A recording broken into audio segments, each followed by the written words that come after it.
भारत को अकड़ दिखाने वाले बांग्लादेश को सबक सिखाने के लिए अब इंडिया की सरकार के साथ साथ इंडियन कंपनीज भी मैदान में आ चुकी हैं। बांग्लादेश पिछले कुछ दिनों से इंडिया को आंखें दिखा रहा था, लेकिन इंडिया की गवर्नमेंट ने अब बांग्लादेश के खिलाफ एक्शन लेना शुरू कर दिया है।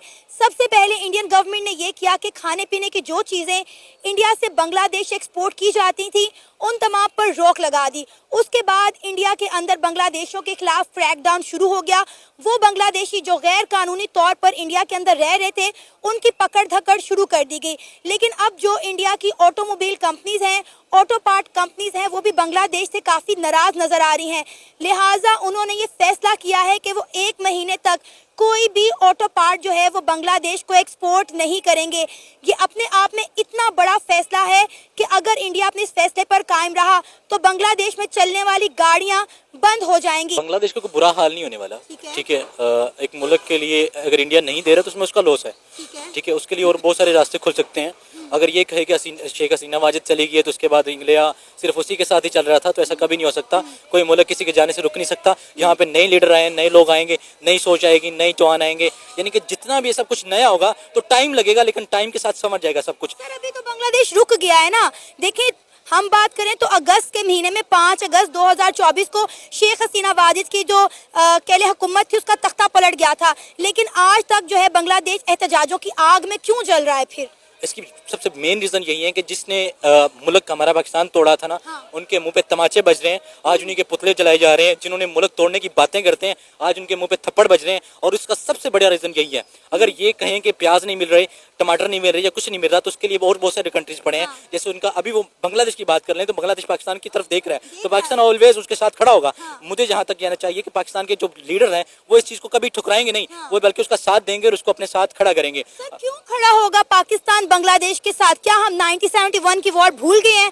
क्या हम 93,000 का जो ताना हमें इंडिया मारता है, क्या हम वो भूल गए हैं? क्या हम भूल गए कि कैसे बांग्लादेश ने मशरकी पाकिस्तान से बांग्लादेश। मैं तो वही बात कर रहा हूँ ना कि आपकी जब सबसे बड़ी चीज है वो भूल गए नहीं गई, उसके रीजन जिन्होंने तोड़ा था वो तो तोड़ के खत्म हो गया। अब नई यूथ आई है, नए लोग आए, नया कुछ करेंगे, कुछ बड़ी चीज सोचेंगे। ये नहीं होगा कि जैसे हमारे ये छोटे मोटे इख्तलाफात होते हैं उसमें नया मुल्क तोड़ा नहीं जाता, बल्कि उसका हल निकाला जाता है। मुल्क तोड़ने की बात नहीं की जाती, उसके साथ चलने की बात की जाती है। अगर हम चल सकते हैं तो हम चलेंगे। अगर मीडिया को हमने टमाटर चाहिए तो कुछ भी चाहिए, तो मेरा ख्याल है कि हमारे हुक्मरान को, हमारे लीडरान को उनको देना चाहिए, और यही मैसर होगा। सबसे सर दे रहे हैं, हमने उन्हें चीनी जो है काफी बड़ी तादाद में जो है एक्सपोर्ट की है, लेकिन बात यह कि हम इस हालत में नहीं है कि हम किसी दूसरे मुल्क की मदद कर सकें। अभी तो हमें खुद मदद की जरूरत है। फिर बांग्लादेश हमारी तरफ क्यों देख रहा है? हम तो खुद जो है दूसरे ममालिक की तरफ देखते हैं, यूरोप ममालिक की तरफ देखते हैं, IMF की तरफ देखते हैं।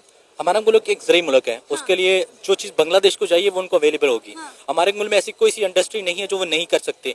हमारा मुल्क को अगर एक्सपोर्ट के मौके मिलते हैं तो वो ज़रूर करेगा और उसको पिक करेगा। अगर ये कहें कि इंडिया ही सिर्फ मौजूद है तो इंडिया कभी भी ये ना सोचे कि इस मुल्क दुनिया में सिर्फ इंडिया ही है जो लोगों को ये चीज़ें एक्सपोर्ट कर रहे हैं, बल्कि पाकिस्तान अवेलेबल है। बहुत सारे ममालिक ऐसे अवेलेबल हैं, किसी के पीछे हट जाने से कोई मुल्क बंद नहीं हो जाता, कोई चीज़ें ख़त्म नहीं होती। और इंशाल्लाह बांग्लादेश के मैं हक में हूँ, क्योंकि मुझे इसलिए उसके हक में हूँ कि मैं, मेरा इस्लामी ममालिक है, मेरे भाई हैं, मेरे साथ चलने वाले हैं, तो मैं उनको हमेशा ऑलवेज उनके साथ खड़ा हूँ। और मैं अपने हुक्मरान से भी रिक्वेस्ट करता हूँ कि प्लीज़ खुदारा उनके साथ खड़े रहें और उनको सपोर्ट करें। कैसे इंडिया के बगैर सर्वाइव करेंगे? क्योंकि बांग्लादेश अगर तरक्की की बुलंदियों तक पहुंचा है तो उसमें इंडिया का बहुत बड़ा हाथ रहा है।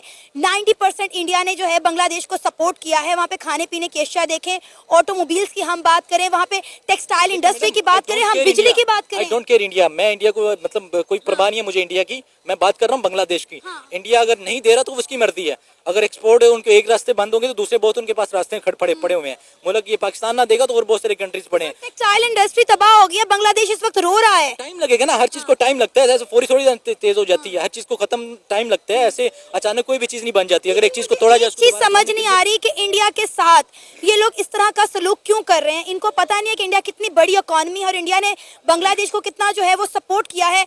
ये इंडिया के साथ क्या कर रहे हैं? इंडिया के खुद भूखे मर रहे हैं। इंडिया कितनी बड़ी इकोनॉमी है। सिर्फ सोशल मीडिया, जितना उनका सोशल मीडिया झूठ बोलता है ना, मेरे ख्याल से कोई इस वक्त दुनिया में कोई इतना सोशल मीडिया झूठ या इलेक्ट्रॉनिक मीडिया झूठ नहीं बोलता होगा।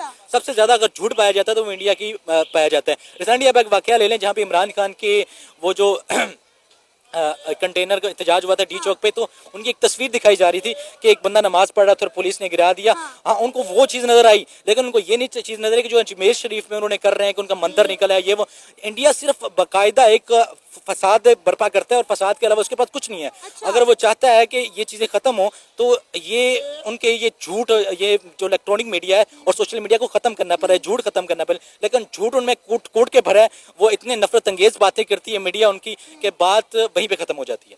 सर, पाकिस्तान की मीडिया के बारे में क्या ख्याल है? आग तो पाकिस्तान का मीडिया भी लगाता है, दोनों तरफ से आग लगती है, ताली दोनों हाथों से ही बजती नहीं, है। ऐसा कभी पाकिस्तानी मीडिया नहीं करता। पाकिस्तानी मीडिया हमेशा पॉजिटिव चीज़ दिखाता है। वो चीज़ दिखाता है जो किसी के लिए, जब वो आगाज़ करते हैं तो उसके बाद पाकिस्तान उसको कोई उनको उनकी हकीकत उनको दिखाता है। पाकिस्तानी मीडिया हमेशा अपनी आग को सच दिखाता रहे और इंशाल्लाह दिखाता रहेगा। अच्छा, मुझे एक चीज समझ नहीं आ रही कि जब हम 1971 की इतनी बड़ी वॉर भूल के बांग्लादेश को एक बार फिर से सपोर्ट करने को तैयार हैं, तो फिर हम कश्मीर का मसला एक तरफ रखकर इंडिया के साथ ताल्लुकात दोबारा से बेहतर क्यों नहीं कर लेते? क्योंकि देखें, इंडिया इस वक्त दुनिया की उभरती हुई मौसी ताकत है। इंडिया की हर इंडस्ट्री आप उठा के देख लें। करना नहीं ना चाहता। हाँ। इंडिया का एटीट्यूड, गरूर और ये चीजें उनके लिए बड़ी मायने रखती हैं, लेकिन है वो किसी काम की नहीं है। सिर्फ छोड़ने के अलावा उसके पास कुछ है ही नहीं है। अच्छा। बात खत्म हो गई है। मैंने मीडिया की बात की, मीडिया उनका जितना मर्जी छोड़ता रहे, छोड़ देता है। नहीं, आप नहीं मानते कि इंडिया जो है वो दुनिया की 5वीं बड़ी इकॉनमी है? नो, अगर जैसे मर्जी जितना मर्जी पैसा लगाया जाए, जब तक उनको अमेरिका उठा रहा है वो उठते रहेंगे। नहीं उठाएगा तो कुछ भी नहीं, वो किसी काम के नहीं है। हाँ, कर लेते हैं बात उनकी, किसी न किसी हद तक वो ठीक होंगे। उनकी वो जो मोदी सरकार है वो काफी टाइम से उनकी हुकूमत रही है, लेकिन ज़ाहिर बात है जब एक हुकूमत को इतना टाइम दिया जाएगा तो अगर वो फिर भी कुछ नहीं कर सकती तो फिर लानत भेजते हैं ऐसी हुकूमत पे। हमारी गवर्नमेंट 3 साल टिकती है, 3 साल नहीं टिकती, उसके बाद कुछ भी नहीं मिलता। लेकिन यही वजह है ना कि वहाँ पे सियासी इस्तेकाम होने की वजह से वहाँ पे तरक्की हो रही है, वहाँ के लोगों को रोजगार के मौके मिल रहे हैं। सर, दुनिया का हर बड़े से बड़ा इन्वेस्टर भाग के इंडिया में जा रहा है, इंडिया के अंदर इन्वेस्ट कर रहा है, लेकिन पाकिस्तान में कोई आने को तैयार नहीं है, ना इन्वेस्ट करने को तैयार मिल रहा है। है ना उनको। जैसे हमारे पाकिस्तान में हमें कौन चीज ले रही है, आप जानते हैं, खुफिया एजेंसी। आप जानते हैं उस अलादीन के चिराग को जो हमारी गवर्नमेंट्स को गिराते हैं। आप जानते हैं उस अलादीन के चिराग को जिसने हमेशा हमें खराब किया। कभी भी कोई भी गवर्नमेंट ने 5-6 साल पूरे नहीं किए। जब अगर कोई कर लेता है तो उनको अगर उससे तकलीफ होती है, वो कमाओ पुत्र नहीं कमा के लाता तो दूसरा कमाओ पुत्र को आगे कर देते हैं। अब इसने मांग लिया, दूसरे को मांगने के लिए भेज देते हैं। तो ये सिलसिला जब चलता रहेगा तो मुल्क कैसे तरक्की करेगा? उनके पास एक ही है, उनकी कोई सुनता नहीं है। तो जो अलादीन है वो मेरा ख्याल है जब तक साइड पे नहीं होगा तो तब तक मुल्क कभी तरक्की नहीं कर सकता। क्या बांग्लादेश इंडिया के बगैर सरवाइव कर सकता है, जैसे इंडिया ने इनकी तमाम तर ऑलमोस्ट एक्सपोर्ट पर बैन लगा दिया? जरूर कर सकता है। और कोई भी मुल्क किसी मुल्क के साथ कभी भी आगे नहीं जाता होता। मुल्क अपने पाँव पे खुद खड़े होते हैं और हर चीज़ अगर किसी के साए के नीचे रह के आप कामयाबी हासिल करते हैं तो फिर वो आपकी कामयाबी नहीं है, तो फिर वो आपकी नाकामी है। कभी भी साया आप उससे दूर हो सकता है। अगर आप अपनी कामयाबी के पीछे या अपने साए के नीचे रह के अपने बाजू और अपनी ताकत पे अगर अपना साया करते हैं तो फिर आप कामयाब हैं और वो कामयाबी हमेशा रहती है। सर, क्या नाम है आपका? मुनीब। सर, आपको पता है कि दिन ब दिन इंडिया और बांग्लादेश के दरमियान जो ताल्लुकात हैं वो ख़राब से ख़राब तर होते जा रहे हैं। इंडिया ने पहले बांग्लादेश के प्याज पर, आलूओं पर और खाने पीने की चीज़ों की एक्सपोर्ट पर बैन लगाया, लेकिन ये सब कर रही थी पहले इंडिया की सरकार। लेकिन अब जो इंडिया की ऑटोमोबाइल इंडस्ट्रीज़ हैं, ऑटो पार्ट्स की इंडस्ट्रीज़ हैं, वो मैदान में आ गई। उन्होंने कहा जी हम भी अब बांग्लादेश को मज़ा सिखाएंगे कि किस तरह इंडिया से पंगा लिया जाता है। लिहाजा उन्होंने 1 महीने के लिए जो उनके पार्ट्स हैं उनके एक्सपोर्ट पर बैन लगा दिया। क्या कहना चाहेंगे? देखिए, उनके साथ, इंडिया के साथ जो मामला थे बांग्लादेश के, वो ऑलरेडी बेहतर थे। जब इंडिया ने हमेशा ना बांग्लादेश को सपोर्ट किया।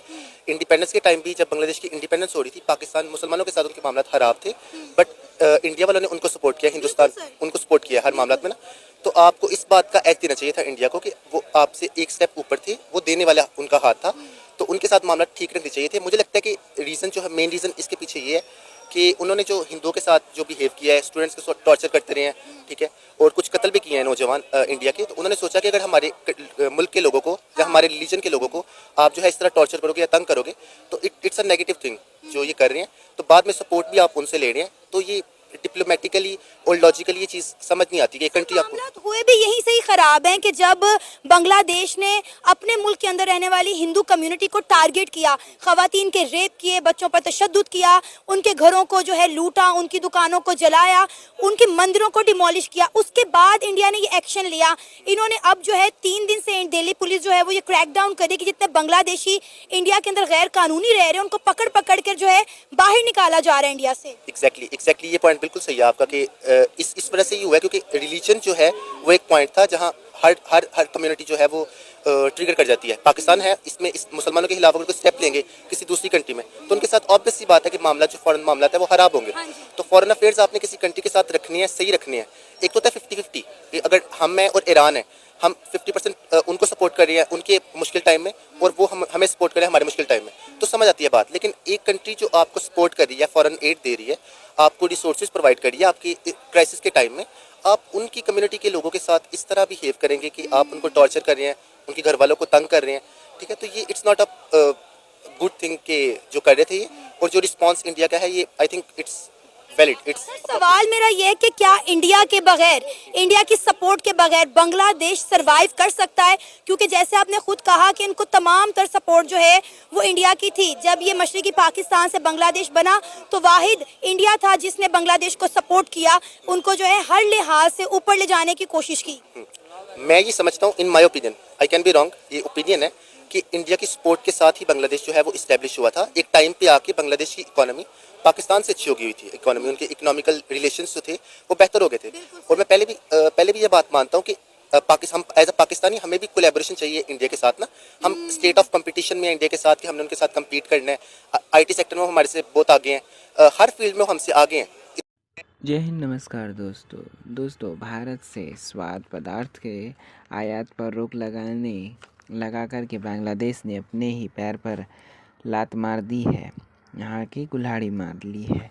यहाँ तक पहुँच गए हैं यहाँ तक कि हालात यहाँ तक पहुँच गए हैं कि दूध और दूसरे आवश्यक वस्तुओं की भारी कमी हो गई है, और भारत ने चावल के नियंत्रण पर भी रोक लगाने का विचार कर लिया है। भारत लंबे समय से बांग्लादेश का सबसे बड़ा खाद्य आपूर्ति करता है।